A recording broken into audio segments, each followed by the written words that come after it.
Once again, space is having a moment. In the past year, millions of people watched a NASA rover land on Mars. Touchdown confirmed. We're safe on Mars. Millions more tuned in to see a man jump out of a balloon at the edge of space.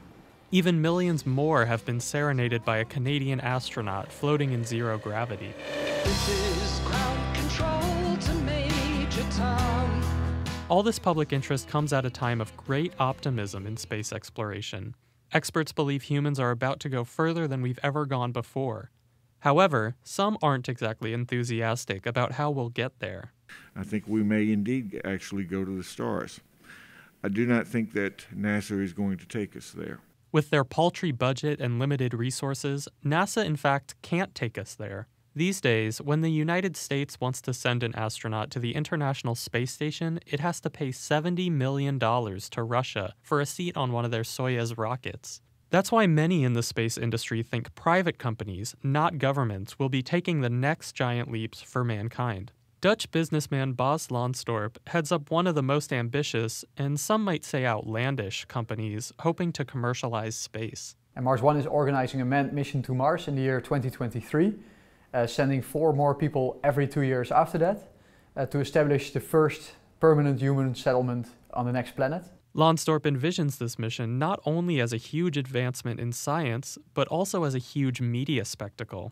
He plans to fund the mission by televising these one-way trips to Mars. What we want to do is involve the whole world in this mission to Mars by sharing these stories with a large audience. So involving them in astronaut selection, in how are the astronauts training, in documentaries that explain the technology, and of course in humans actually leaving the Earth forever to go to Mars, landing there, showing what their life will be like.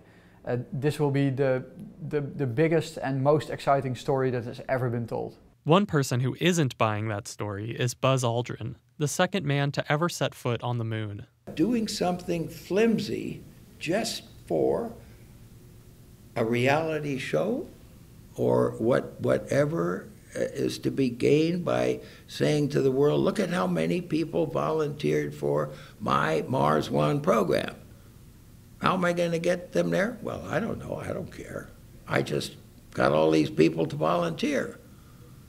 I think there are many aspects of that are irresponsible. In his retirement, Aldrin has criticized many decisions made at NASA, but he still believes government agencies should be the ones to set up colonies on Mars. The effort that it takes to go to Mars, just like the effort that it took to get to the moon, is a national commitment. Aldrin's opinions may be strong, but they're increasingly becoming minority opinions. Even NASA is betting on private companies at this point.